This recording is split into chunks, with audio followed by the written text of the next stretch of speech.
evening. The news bulletin for this Thursday, 2nd of July 2026. In local news, Cabinet has approved the phased implementation of the 1 PV per household initiative, which aims to equip residential homes with photovoltaic systems under the framework of bilateral cooperation between Seychelles and China. The project will be implemented in 2 phases. The first phase will involve the installation of photovoltaic solar panels on the rooftops of existing government housing and newly built government homes. The second phase will expand the installation of photovoltaic systems to individual households. Through this initiative, the government aims to promote the use of renewable energy, reduce electricity generated from fossil fuels, and support the country's transition to cleaner, more sustainable energy. Cabinet has also approved a package of measures aimed at supporting the livestock sector and strengthening national food security. Among the approved measures is a subsidy covering up to 30% of the cost of animal feed. The financial assistance will be paid directly to registered livestock farmers and will be reviewed after 6 months. Cabinet has also approved a 30% increase in subsidies for the slaughter of poultry and pigs. In addition, a series of medium-term measures has been approved to expand local production capacity, strengthen value chains, and improve the competitiveness of livestock farmers. Delegates from around 25 member states of the UN Tourism Regional Commission for Africa are meeting at the Kempinski Resort in Bilazar for a thematic conference on strengthening human capital to boost Africa's tourism growth. Seychelles joined the UN tourism body in 1991. This is the second time in 20 years that the country has hosted the annual conference, once again at the same location, which was then known as the Plantation Club. Last year's 68th meeting was held in Abuja, Nigeria. The 69th meeting, which continues tomorrow, was officially opened by President Dr. Patrick Emini in the presence of the UN Tourism Secretary General Shaika Al-Nowais, Speaker Azarel Enista, Vice President Sebastien Pilet, several ministers, including tourism ministers from different member states, as well as representatives of the private sector and other local partners from the local tourism industry. We gather around a central priority: capacity building and human capital development. This reflects a simple but enduring truth. Tourism is above all a people business. In Seychelles, we understand this very well. Tourism is more than a sector of our economy. It is our lifeline. It supports our families, businesses, and communities, with almost every Seychellois household connected to its success. This is why my government has placed people at the center of development. Over the years, Seychelles has made significant investments in developing tourism talent. We have strengthened the Seychelles Tourism Academy, expanded hospitality and tourism education, introduced tourism clubs in schools, created opportunities for professional development, and built pathways for young people to see tourism as a rewarding and respected career. We have also partnered with industry to provide practical training, management programs, and continuous learning opportunities, because we know that a competitive tourism industry requires skilled, confident, and motivated workforce. 4 young people aged 15 to 17 who will take part in the Young Ambassadors for Africa program received their official pins this morning from the United States Chargé d'Affaires to Seychelles at Ham Lutfi.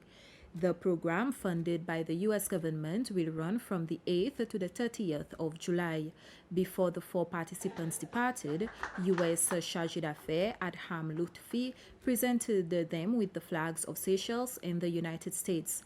The Young Ambassadors for Africa program is an exchange initiative that aims to develop young leaders through civic engagement and cultural exchange.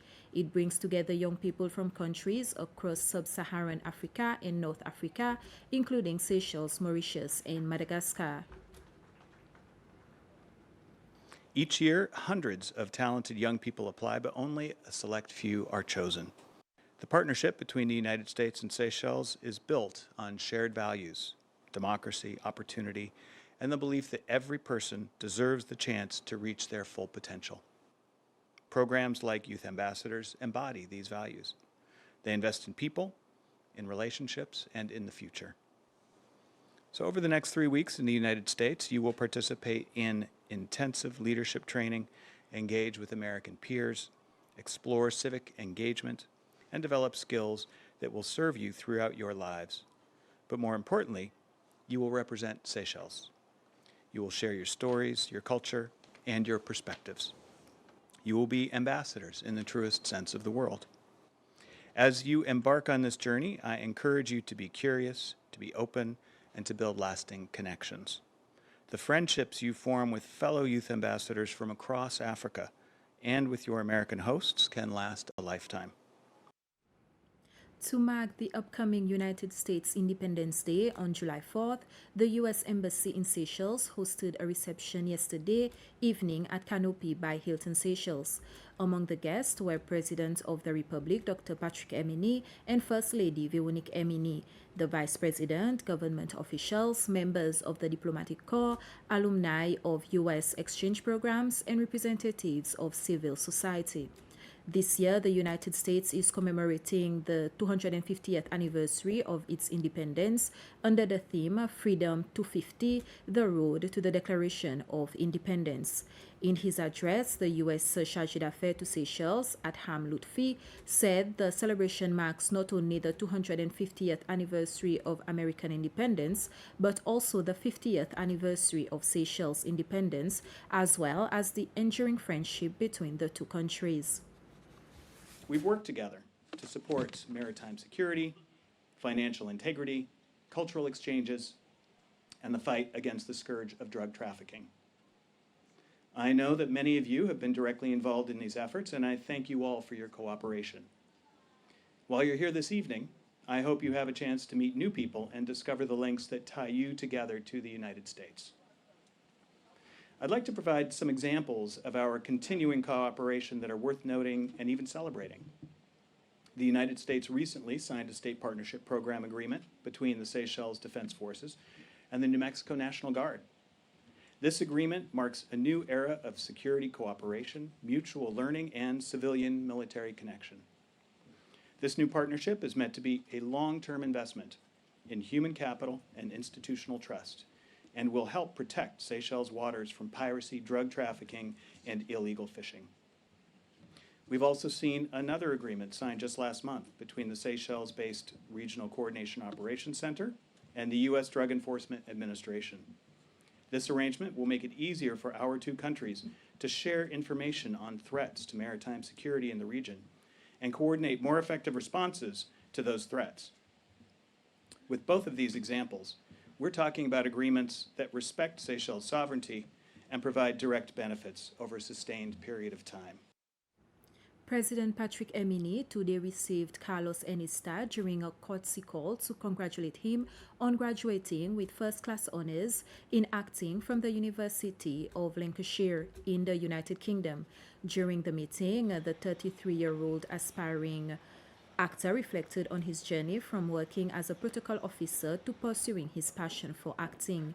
He said he has already auditioned for a number of acting roles, including Shakespeare productions. While acknowledging that the journey has brought its shares of disappointments, Mr. Enista said perseverance and belief in his dream have kept him moving forward. Looking ahead, he said he hopes to build an international acting career while helping to create more opportunities for young Seychellois interested in the performing arts. And with this, we have come to the end. Thank you for listening and have a pleasant evening.